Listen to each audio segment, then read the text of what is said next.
امام زمان علیہ السلام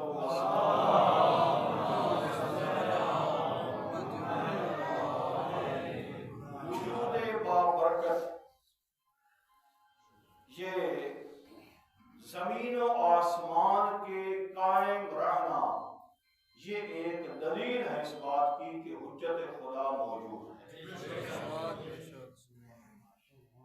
یہ پیغمبر اکرم صلی اللہ علیہ وسلم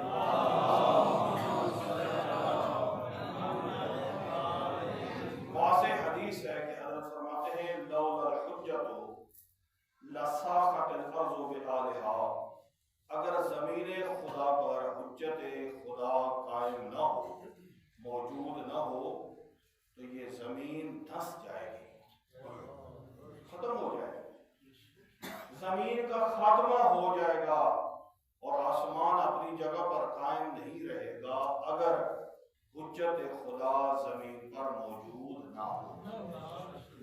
اس کا مطلب ہے زمین و آسمان اپنی جگہ پر قائم ہے تو ماننا پڑے گا حجت خدا زمین پر موجود ہے۔ یہ دوسرا نظریہ اس کے بارے میں، یہ تو حتمی بات ہے کہ آخری زمانے میں امام مہدی علیہ السلام کا جو عقیدہ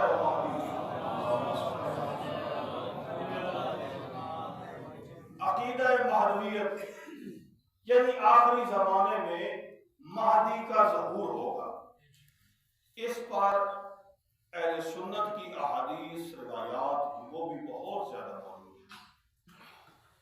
سنن ابن ماجہ میں جو صحاح ستہ میں سے ہے متعدد احادیث ہیں۔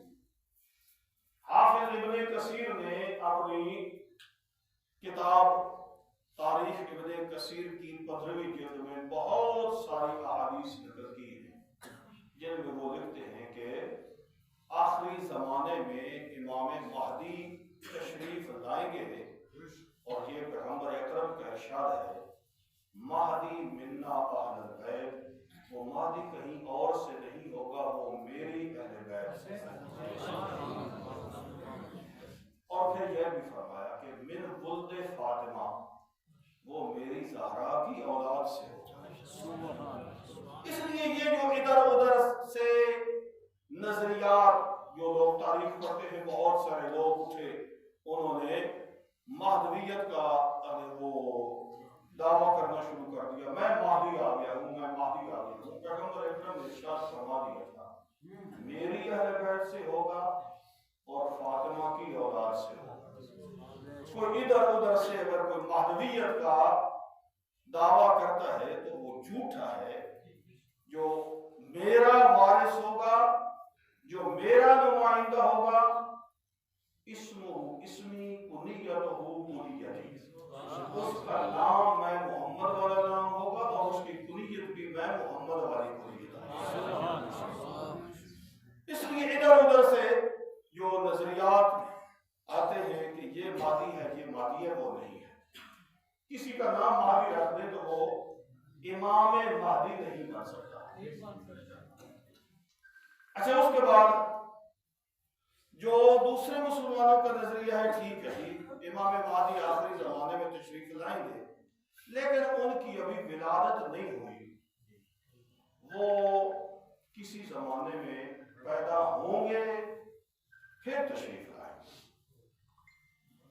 ان کو سب سے بڑا اعتراض یہی ہوتا ہے، وہ کہتے ہیں کہ اتنی طولانی عمر ہو کیسے سکتی ہے بھائی، امام موجود ہو اور اتنے عرصے سے وہ پردہ غیبت میں ہے، یہ کیسے ہو سکتا ہے؟ یہ ممکن نہیں ہے۔ تو یہ ایک غلط نظریہ ہے، یہ تو خدا کی قدرت پر اعتراض کرنے کی بات۔ اس کا مطلب ہے عام طور پر جو اوسطاً عمر 60 70 سال 80 سال ہے، ایک بزرگ کو خالق کائنات 70 80 سال زندہ رکھ سکتا ہے، تو جو 70 80 سال زندہ رکھ سکتا ہے وہ 70 80 ہزار سال بھی زندہ رکھ سکتا ہے۔ یہ تو اللہ کی قدرت پر اعتراض ہے کہ اس کا مطلب ہے اللہ اپنے کسی نمائندے کو، اللہ کسی اپنے بندے کو زیادہ عمر دے ہی نہیں سکتا۔ اور 5 سال 10 سال بچہ کوئی قرآن میں اللہ کہتا ہے کہ میری یہ مرضی ہے، میں کسی کو بچپن میں موت دے دیتا ہوں، کسی کو جوانی میں دے دیتا ہوں، کسی کو بڑھاپے میں دے دیتا ہوں۔ اچھا پھر اس کی مثال پہلے لوگوں میں موجود ہے۔ حضرت آدم کی عمر مبارک 1000 سال، 1000 سال۔ امام زمان علیہ السلام کو غیبت میں جو غیبت ہے کبری شروع ہوئی ہے، اس کو تقریباً 1200 سال ہو گئے ہیں۔ اچھا اس کا مطلب ہے اللہ 1000 سال تو عمر دے سکتا ہے، 1200 سال دے سکتا ہے۔ اچھا حضرت نوح کی عمر مبارک بہت ساری روایتوں میں ہے کہ 2500 سال تھی۔ امام علیہ السلام کی عمر پھر ابھی تک 2500 سال ہوئی۔ جو نوح کو 2500 سال زندہ رکھ سکتا ہے، وہ امام علیہ السلام کو 1200 سال بھی زندہ نہیں رکھ سکتا۔ یعنی یہ ایک بوگس اعتراض ہے، خدا کی قدرت پر گویا کہ اعتراض ہے۔ ایسا نہیں ہے۔ اللہ اصحاب کہف 350 سال غار میں رہے۔ جو یہ لوگ اس قسم کی غلط باتیں کرتے ہیں نا کہ شیعوں کا امام کسی غار میں چھپا ہوا ہے، وہ اللہ کے نیک بندے 350 سال غار میں رہے، جن کا واقعہ قرآن میں موجود ہے کہ نہیں؟ 350 سال غار میں رہے، وہ زندہ رہ سکتے ہیں، تو حجت خدا وہ زندہ نہیں رہ سکتے۔ یہ غلط بات ہے۔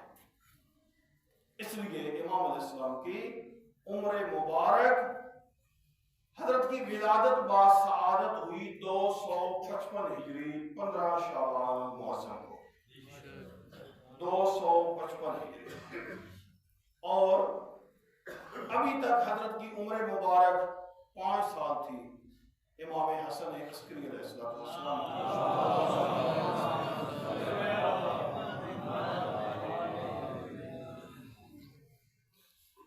11ویں امام کی شہادت ہو جاتی ہے۔ اچھا امام کی ولادت کو بھی مخفی ہی رکھا گیا، حتیٰ کہ گھر میں رہنے والے عام افراد کو بھی علم نہیں تھا۔ حضرت امام حسن عسکری علیہ السلام کی پھپھو جناب حضرت امام علی نقی علیہ السلام کی ہمشیرہ جناب حکیمہ خاتون، امام محمد تقی علیہ السلام کی بیٹی جناب حکیمہ خاتون گھر میں رہتی ہے۔ سارا دن امام حسن عسکری علیہ السلام کے پاس رہتی تھی، شام کے وقت اپنے گھر تشریف لے جاتی تھی۔ ایک رات جب 15 شعبان کی رات آئی تو امام حسن عسکری علیہ السلام نے ارشاد فرمایا کہ پھپھو جان آج رات آپ ہمارے گھر میں ہی تشریف رکھیں، آج رات آخری حجت خدا تشریف لانے والا ہے۔ جناب حکیمہ خاتون حیران ہو کر کہتی ہے کہ فرزند رسول آپ کی کسی زوجہ پر بھی بچے کے دنیا میں آنے کے کوئی آثار نمودار نہیں ہے۔ اس وقت امام حسن عسکری علیہ السلام نے فرمایا کہ اس ہستی کی اللہ نے ولادت باسعادت کو بھی ایسے ہی مخفی رکھا ہے جیسے جناب موسیٰ کی ولادت کو۔ حضرت موسیٰ کی ولادت کو مخفی، گھر کے افراد کو بھی پتہ نہیں تھا کہ موسیٰ اسی گھر میں آنے والا ہے۔ جناب حکیمہ خاتون کہتی ہے کہ میں اسی گھر میں رہ گئی، تو جناب نرجس خاتون سے ولادت کے بہت سارے اس کے پہلو ہیں جو وہاں پر ولادت کے بارے میں جناب نرجس خاتون کی فضیلت کے بارے میں یہ اگر بات کریں تو بہت لمبی ہو جائے گی۔ بڑی ہی باعظمت خاتون تھی جناب نرجس خاتون، حضرت موسیٰ کے وصی جناب یوشع ابن نون کی اولاد میں سے تھی جناب نرجس خاتون، جناب یوشع ابن نون کی اولاد سے تھی، بڑی باعظمت خاتون تھی۔ ان کے ہاں آذان سے کچھ وقت پہلے امام علیہ السلام اس دنیا میں تشریف لے آئے۔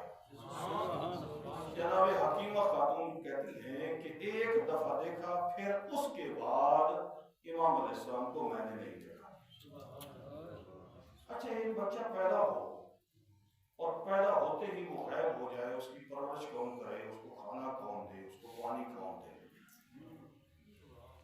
ہو سکتا ہے نا، اعتراض ہے، کوئی سوال اٹھا سکتا ہے یہ کیسے ہو سکتا ہے کہ بچہ پہلے ہی ہوا ہے تو وہ غیبت میں چلا گیا ہے، اب اس کی پرورش کا کیسے انتظام ہوگا؟ اس کو تو ایک ماں کی ضرورت ہے، ماں گھر میں موجود ہے، بچہ غیبت میں چلا گیا ہے۔ تو میں کہوں گا جس خدا نے حضرت موسیٰ کو اس صندوق کے اندر پرورش کر دی ہے، وہ خدا آخری حجت خدا کو بھولے گا نہیں۔ اس نے پہلے سے انتظامات کر دی۔ ماں نے جناب موسیٰ کو صندوق میں ڈال کر دریا میں پھینک دیا تھا، اگر اس دریا میں اپنی حجت، اپنے نمائندے کی وہ حفاظت کر سکتا ہے